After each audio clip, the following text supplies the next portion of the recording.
السلام علیکم ورحمۃ اللہ وبرکاتہ۔ الحمد للہ رب العالمین والصلاة والسلام علی اشرف الانبیاء والمرسلین نبینا محمد صلی اللہ علیہ وسلم۔ وعن ابی ہریرہ رضی اللہ تعالی عنہ قال قال رسول اللہ صلی اللہ علیہ وسلم افضل الصیام بعد رمضان شہر اللہ المحرم۔ محترم سامعین و ناظرین کرام اور اسلامی بھائیوں، آج انشاءاللہ ہم آپ کو بتلائیں گے عاشوراء کا روزہ ایک سال کے گناہوں کا کفارہ ہے۔ ماہ محرم یہ بہت ہی عظیم اور بابرکت مہینہ ہے۔ یہ مہینہ ہجری سال کا پہلا اور حرمت والے مہینوں میں سے ایک ہے، جن کے بارے میں اللہ تبارک و تعالیٰ نے قرآن مجید کے اندر سورۃ التوبہ پارہ نمبر 10 آیت نمبر 36 کے اندر ذکر کیا۔ ان عدۃ الشہور عند اللہ 12 شہرا فی کتاب اللہ یوم خلق السماوات والارض منها 4 حرم۔ بے شک مہینوں کی تعداد اللہ تبارک و تعالیٰ کے ہاں اسی وقت سے ہے جس وقت اللہ تبارک و تعالیٰ نے آسمان اور زمین کو پیدا کیا، یعنی 12 مہینے ہیں۔ اسی طریقے سے ایک حدیث آتی ہے، حضرت ابو بکر رضی اللہ تعالیٰ فرماتے ہیں اللہ کے حبیب جناب محمد رسول اللہ صلی اللہ علیہ وسلم نے فرمایا کہ ایک سال 12 مہینوں کا ہوتا ہے جس میں 4 حرمت والے ہیں، ذوالقعدہ، ذوالحجہ، محرم، یہ پے در پہ ہیں، اور ایک جو محرم اور جماد اور شعبان کے درمیان مضر قبیلے کا ماہ رجب، یہ چوتھا مہینہ ہے۔ اسی طریقے سے اس مہینے کے اندر تاجدار مدینہ جناب محمد رسول اللہ صلی اللہ علیہ وسلم کثرت سے روزہ رکھتے تھے۔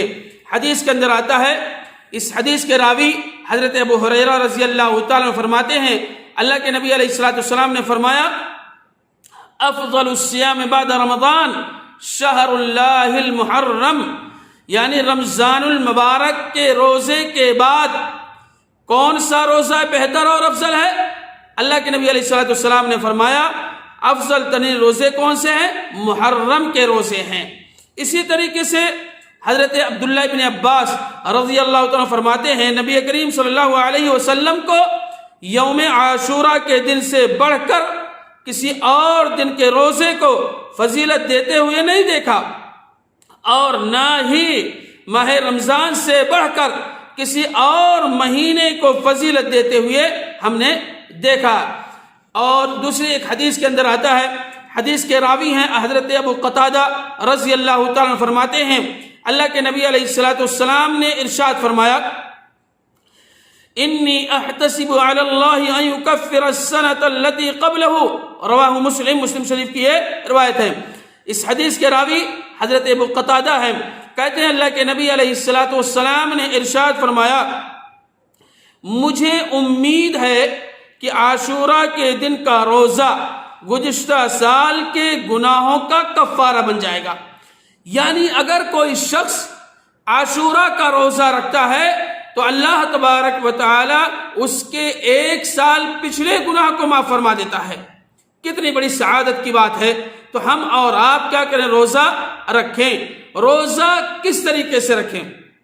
ایک حدیث آتی ہے اللہ کے نبی علیہ السلام جب مکہ مکرمہ سے ہجرت کر کے مدینہ منورہ تشریف لے کر کے آئے، اور جب دیکھا یہودیوں کو کہ وہ محرم کی 10ویں تاریخ کا روزہ رکھتے ہیں تو دریافت فرمایا کہ تم اس دن کیوں روزہ رکھتے ہو؟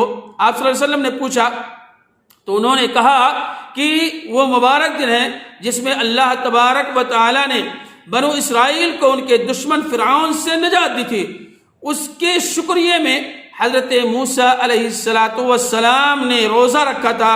تو آپ صلی اللہ علیہ وسلم نے فرمایا کہ حضرت موسیٰ علیہ السلام کے اتباع میں تم سے زیادہ حقدار ہوں، چنانچہ آپ نے خود بھی روزہ رکھا اور صحابہ کرام رضوان اللہ علیہ اجمعین کو حکم بھی دیا تم کیا کرو؟ روزہ رکھو۔ اور اسی طریقے سے صحابہ کرام نے بھی کیا کیا؟ روزہ رکھا۔ اب روزہ رکھنے کے مراتب کیا ہیں، کس طریقے سے ہم روزہ رکھیں؟ روزہ رکھنے کا ایک تو طریقہ یہ ہے کہ 9 اور 10 رکھیں، اس میں یہودیوں کی مخالفت ہونی چاہیے۔ 9 محرم اور 10 محرم روزہ رکھیں، 2 دن رکھنا ہے۔ یا اگر کوئی شخص رکھنا چاہتا ہے 10 محرم اور 11 محرم روزہ رکھے، 2 طریقے ہو گئے۔ تیسرا طریقہ یہ ہے کہ اگر کوئی شخص عاشورہ کا یعنی 10ویں محرم کو رکھ لیا ہے تو کوئی حرج کی بات نہیں ہے، لیکن افضل طریقہ یہ ہے کہ ان کی مخالفت ہونی چاہیے یہودیوں کی۔ چوتھا طریقہ یہ ہے، شیخ ابن باز رحمہ اللہ نے ذکر بھی کیا ہے کہ اگر کوئی شخص روزہ رکھ لیتا ہے 9، 10 اور 11 فبہا ونعما، یہ سب سے بہتر اور افضل ہے اگر کوئی شخص رکھ لیتا ہے۔ ھذا واللہ اعلم۔ لیکن ہمیں اور آپ کو چاہیے ایسے مواقع ملے، ایسے وقت آئیں جس اوقات کے اندر، جن ایام کے اندر یہ محرم حرمت کا مہینہ ہے، کثرت سے قرآن مجید کی تلاوتیں کریں، روزہ رکھیں، نفلی نمازیں پڑھیں، یہ ساری چیزیں کریں۔ اللہ رب العالمین سے ہمیں اور آپ کو دعا کرنی چاہیے کہ یہ مہینہ بار بار کیا ہو، نصیب ملے ہو۔ اسی طریقے سے میرے بھائیوں، 1 سال کے گناہوں کا کفارہ ہے، پچھلے 1 سال کے گناہ اللہ رب العالمین کا کرتا ہے معاف فرما دیتا ہے۔ اللہ رب العالمین سے دعا ہے الہ العالمین ہم تمام مسلمان بھائیوں کو روز عاشورہ کا روزہ رکھنے کی توفیق عطا فرما۔ الہ العالمین ماہ محرم کے تعلق سے جو بدعتیں پائی جاتی ہیں الہ العالمین تو اسے دور فرما دے۔ الہ العالمین ہم میں سے جو لوگ مقروض ہیں تو ان کے قرض کو تو ادا کرا دے، آمین یا رب العالمین۔ السلام علیکم ورحمۃ اللہ وبرکاتہ۔